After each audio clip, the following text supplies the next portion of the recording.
Ang kapanganakan ng Panginoong Kristo ay isang magandang balita. It is a good news na kapag narinig ng isang tao ay merong pambihirang nangyayari sa kanya.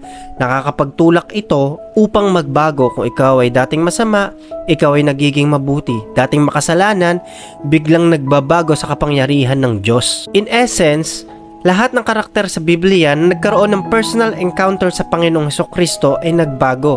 Si Zaccheo, si Pablo, at marami pa pong iba na kahit ang mga apostol na ipinapahayag ang Panginoong Kristo, nagkakaroon ng pagbabago. Nagkakaroon ng mga pagbabago sa bawat nakakatanggap ng mabuting balita. At hinahadlangan ng kaaway ng mga principalities, mga espiritu, ang tunay na essence ng kapanganakan ng Panginoong Kristo o yung tinatawag nating Christmas. Pero ang katotohanan ay hindi natin matatanggal at maaalis na ang kapanganakan ng Panginoong Kristo ay merong magandang dulot sa bawat nakakatanggap ng balitang ito. Ito yung mga epekto at mga ilang bagay na makikita natin sa Biblia na nangyari at naganap ng Panginoong Hesus ay ipinanganak. Ito ang tunay na epekto ng kapanganakan ng Panginoong Kristo. Una, ang pagsamba sa Diyos. Worship to God. Lucas chapter 2 verse 13, at sama-sama silang nagpuri sa Diyos. Sila ay sumamba sa Diyos at lumapit sa Panginoon. Nung binalita ni Arkanghel Gabriel sa mga pastol na merong ipinanganak doon sa sabsaban, sila ay nagmadaling sumamba sa Diyos. Ang epekto ng kapanganakan ng Panginoong Kristo ay hindi papalayo sa Diyos at hindi pag-alis sa Diyos, kundi pagsamba at paglapit sa Panginoon. Hindi pagsamba sa tao, hindi pagsamba sa mga Diyos-Diyosan. Ang mga Diyos-Diyosan na tinutukoy ko, hindi ito yung mga rebulto. Kasi pwede rin nating sambahin ng pera, mga bagay, mga possession dito sa mundo. At hindi ito yung epekto ng kapanganakan ni Kristo.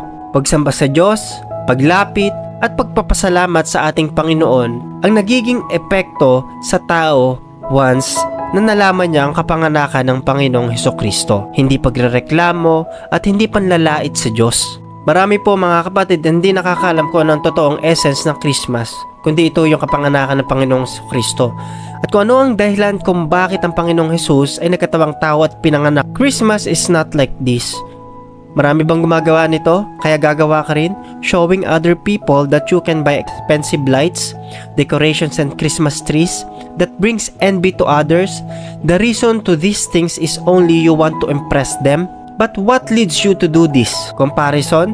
Na mas maganda yung gagawin at bibilhin mo? Mas maganda i-decorate mo? Is this the will of God? Being proud of yourself and impress everybody? Luke chapter 2 verse 13, at sama-sama silang nagpuri sa ating Diyos. Ito po yung unang nangyari dun sa mga taong nakatanggap ng mabuting balita. Sila po ay nagbigay ng papuri sa Diyos. Ikaw rin ba?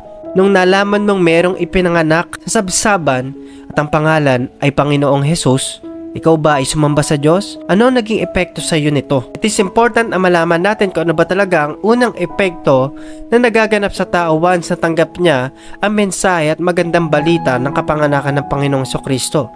Ito ay yung pagsamba sa Diyos, yung paglapit natin sa Diyos, pagbibigay pasasalamat, hindi paglayo, hindi pagrereklamo at hindi panlalait sa Diyos.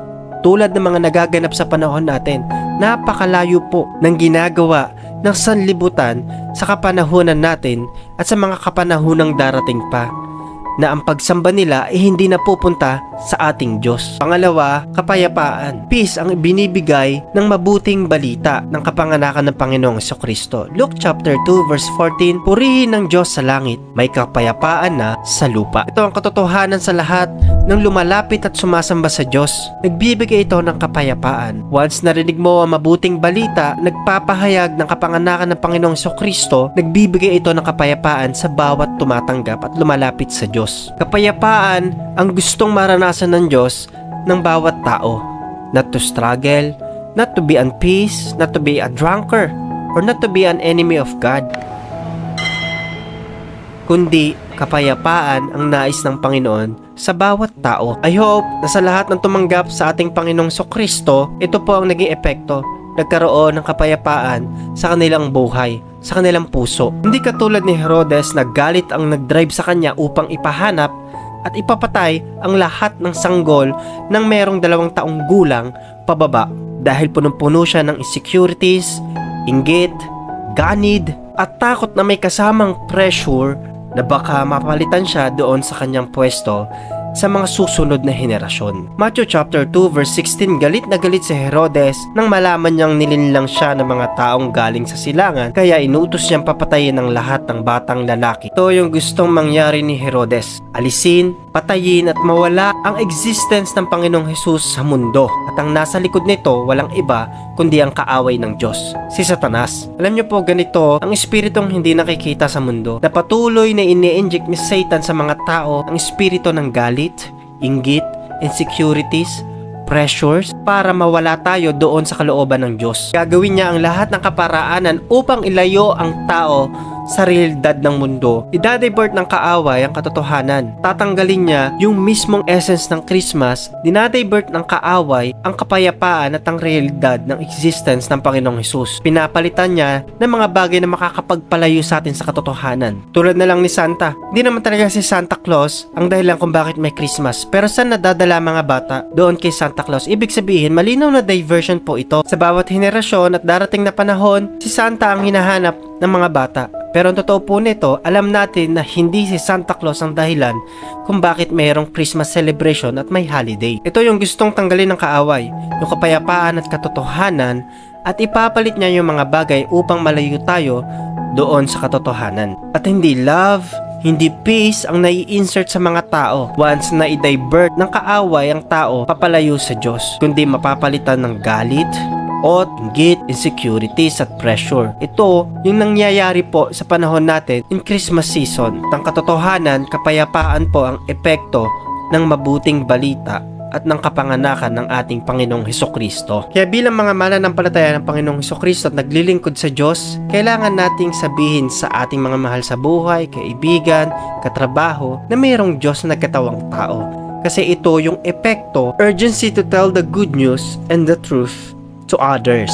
Luke chapter 2 verse 16, kaya nagmadali silang pumunta sa Bethlehem at isinalaysay nila ang mga sinabi sa kanila ng anghel tungkol sa sanggol. Ito po yung ma-implant sa atin. Magkaroon tayo ng pagsamba at lalong paglapit sa Diyos, magkaroon ng kapayapaan na galing sa Panginoon, at magkaroon tayo ng urgency, mabilis na pagkilos at aksyon upang ipahayag ang kagandahang loob at kabutihan ng Panginoon sa kapwa. Huwag tayong magbulag-bulagan at magbingi-bingihan sa realidad. Yamang holiday at nagsama-sama ang mga pamilya, ito na rin yung pagkakataon natin para mag-stand bilang nakakilala sa Panginoon at ihayag natin ang kabutihang Diyos at kagandahang loob ng Panginoon sa bawat pamilya natin, mga kaibigan natin. Ito po i-implant natin sa bawat family, friends, relatives po natin, co-workers. Bilang isang mananampalataya ng Panginoong Hesus, hindi natin ikinakahiya na i-share natin yung kagandahang loob ng Panginoon. Sabihin natin na nagkatawang tao ang Diyos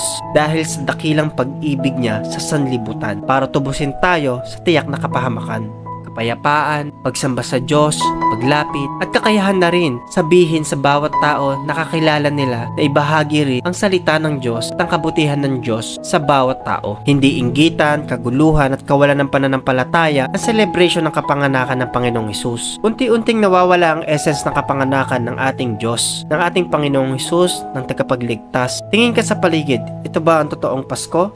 Inuman, kasiyahang nahahantong sa sakitan at gulo, matinding gastos at inggitan. Marahil pinapakinggan mo ito at kinakausap ka ng Panginoon, na alam mo na ang kapanganakan ng ating Panginoong Hesus ay nagbibigay ng pambihirang pagsamba sa Diyos, kapayapaan at pagbabahagi ng kagandahang loob ng Diyos.